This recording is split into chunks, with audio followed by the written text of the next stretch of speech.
Hello all, welcome to the new Simply Put series by Kalamais Academy. This is Priyanka Mahapatra, faculty at Kalamais. So today we'll be having a discussion on the newspaper dated 12th January 2024.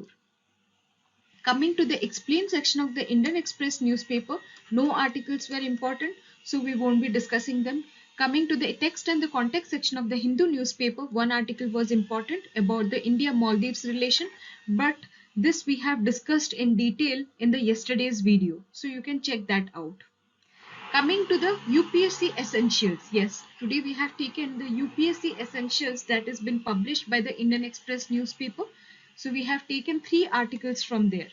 So these are the 3 articles that we are going to discuss today that are displayed on your screen. So first article we are discussing today about the need to tackle the air pollution. What 10 things that Delhi NCR can do to tackle air pollution according to IIT Kanpur study.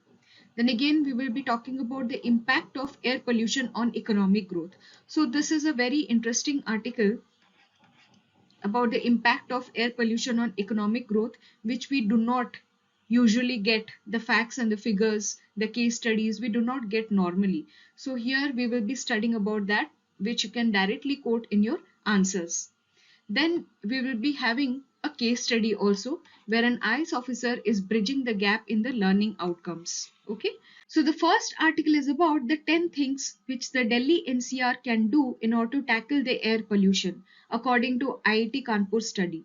So why this is in news? Because of the very poor air quality that is engulfing the Delhi NCR region, and because of which the Supreme Court has pulled up the governments of Punjab, Haryana and Rajasthan to stop the stubble burning right away.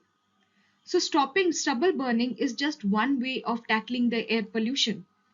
What else can be done? What are the other measures in order to improve the Delhi's air quality? That has been discussed in this article. So the points here that are discussed, you can directly quote it in your answers related to the environmental conservation in your GS paper 3 and your essay writing as well. So first is that we need to stop the use of coal in the hotels and restaurants, which we often ignore. Okay, so there is a huge use of coal in the hotels and restaurants, mostly in the tandoors. So that we need to stop. Again, we need to switch to the LPG to all and avoid using the wood, crop residue, cow dung and coal for cooking. We need to avoid wood, crop residue, cow dung and coal for cooking. And we need to switch to, then we can stop the municipal solid waste burning. According to 2015 study, Delhi burns around 190 to 246 tons of municipal solid waste every day, which is adding on to huge pollution. That we need to stop. Again, we need to have a check on the construction materials at the construction and the demolition sites. And in fact, this step can alone improve the air quality by 50%. So we know that how the construction material, they fly in the air and cause the pollution. They increase the dust materials in the air. So we need to vertically cover the construction area. We need to cover the raw materials. We need to cover the construction materials while they are on the road movement. We need to store the waste inside the premises only. And we can use the water spray and the windbreaker in order to make sure that the raw materials such as sand do not fly in the air. That way we can control. Then we can come to the concrete batching. So what do you mean by concrete batching? It is a process of mixing materials to form concrete. So when we are mixing materials to form concrete, there is lot of materials flying away into the air, and that is adding on to the pollution levels. It is a major source of fly ash emissions in Delhi. So here we can use water spray, we can use windbreaker, we can use telescopic chute. Telescopic chute is a device that helps us to have a dust-free outloading of materials. Okay, so we should be using these techniques in order to control the fly ash emissions in Delhi. Then we can come to the electric vehicles. We should be promoting the use of electric and the BS6 vehicles. The diesel particulate filter can significantly reduce the emissions from the diesel vehicles. We can improve the public transport as well. Okay, the public transport can be improved where the people can be encouraged to travel by the public transport instead of taking their own car. Then plants and refineries, they also can install the desoxing and the denoxing systems that removes the SO2 and NOx, which are the key elements for the air pollution, key elements for the smog formation, SO2 and NOx. Okay. So the plants and the refineries also, they can also do their bit by installing the desoxing and the denoxing systems. Then we can come to the petrol pumps as well. One could have never imagined that petrol pumps, they contain the volatile organic compounds, VOCs, that dissipate into the atmosphere during the unloading of petrol to the storage tanks or refueling of vehicles. Okay, and they contribute to the formation of smog and pose a very potential health risk to the public. So that we need to control by installing the vapor recovery systems. By installing the vapor recovery systems, we can control the volatile organic compounds that is emitted from the petrol pumps that are dissipated into the atmosphere during the unloading of petrol to the storage tanks. Right? Then we can limit the biomass burning. We need to stop the burning of crop residue in Haryana and Punjab. Residue can be instead used for energy production for biogas generation and feeding cattle. Then to tackle the fly ash, which is one of the biggest contributor to the particulate matter 10, PM10 in Delhi, we can go for water spraying, we can go for the installation of the windbreakers and plantations. Okay, so these points you need to keep it in your mind while answering any question on air pollution or environmental conservation or your essay writing. In the words of Dr. Randeep Guleria, who is the former AIMS chief, he says that air pollution is a medical emergency and we need to act even if the cost is going to be very high. Right? So this you can quote in your answer or your essay writing. Then we come to the second article, that what is the impact of air pollution on the economic growth. So this aspect of air pollution impacting the economic growth is very rarely found in the newspapers or any other source when the facts, figures and case studies are concerned. So this article, which was covered in the UPSC Essentials of the Indian Express newspaper, is having those facts, figures and case studies which you can directly quote it in your answers whenever you are getting any chance to write on air pollution. So you must not forget to write about this aspect of air pollution impacting the economic growth, because everybody understands air pollution as an aspect only impacting the public health. Only it can impact by creating a medical emergency, a health emergency. But by writing this perspective of impacting the economic growth, you can get reward points. Okay, so you can have an edge over other answers. So coming to the economic growth and its impact by the air pollution, it is particularly worrying for a country like India. Why? Because the economic hubs such as Delhi, NCR and Mumbai, they are getting affected annually by high pollution rates, with the onset of every winter in Delhi and with the withdrawal of southwest monsoon in case of Mumbai. Mumbai is also struggling to cope up with the high pollution haze that is happening after the withdrawal of the monsoon. Same is the case in Delhi, where it is impacted by the high pollution rates with the onset of every winter. So these economic hubs, they are getting impacted by the air pollution in terms of reduced worker output, in terms of reduced worker productivity, in terms of lower consumer footfall in the consumption-led services like malls, you can say. It is hampering the asset productivity. It is leading to surge in the health expenses, welfare allocations. It is leading to premature mortality rates. The service sector is also impacted, particularly relevant in India, where the service sector is accounting for 50% of the GDP. So these points you can write.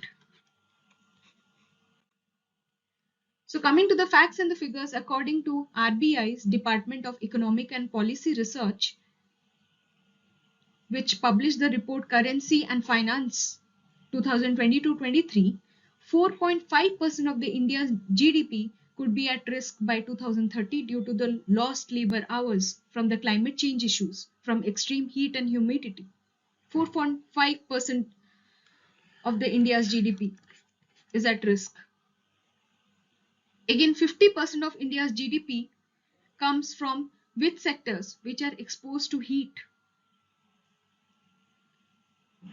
Okay, so you can imagine the impact that the air pollution is causing on the economic growth. So there are evidences also to prove those facts. There is a dropping of footfall in the Mumbai's linking road shopping district by 5% during the high polluted period.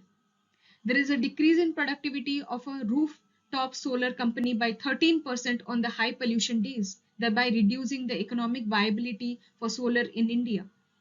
There is 8 to 10% reduction in productivity at work among the employees at Bengaluru's tech hub Whitefield. So you can give these evidences which is supporting those facts and those arguments. So this was all about the topics discussion, where the case studies, the evidences, facts, figures can help you to enrich your answers, right? Then we come to a case study where an IS officer is bridging the gap in the learning outcomes. So why there was a gap in the learning outcome? The case is regarding the COVID times. During COVID times, it resulted in significant learning losses, where the students of Nandarbar Taluka in Maharashtra, they are facing huge problem in the learning outcomes. Class 5 students did not know how to solve division sums or read full sentences, which is a part of learning outcome expected at that level. So here, can a civil servant address the immediate problem in education within his or her jurisdiction? Yes, through a good governance policy, through his or her innovativeness. Likewise, there was an initiative by Meenal Karanwal. Meenal Karanwal, as you all know, she got selected recently in the civil services, now serving as a development officer in the Nandarbar Taluka in Maharashtra at the Nandarbar project. So she experimented with a very unique way to learn, where she directly impacted the learning outcomes of the students. So she started the Ved project, which is based on the novel concept of heutagogy. Heutagogy means a very student-centered instructional strategy. Here the teachers will be only acting as facilitators, who instead of following a very fixed pattern of teaching students, conducting lessons, he or she, the teacher, will set challenges for the students. And it will encourage the students to learn their curricula by developing their own innovative methods on their own in the form of group activities. Okay, you can see in the figure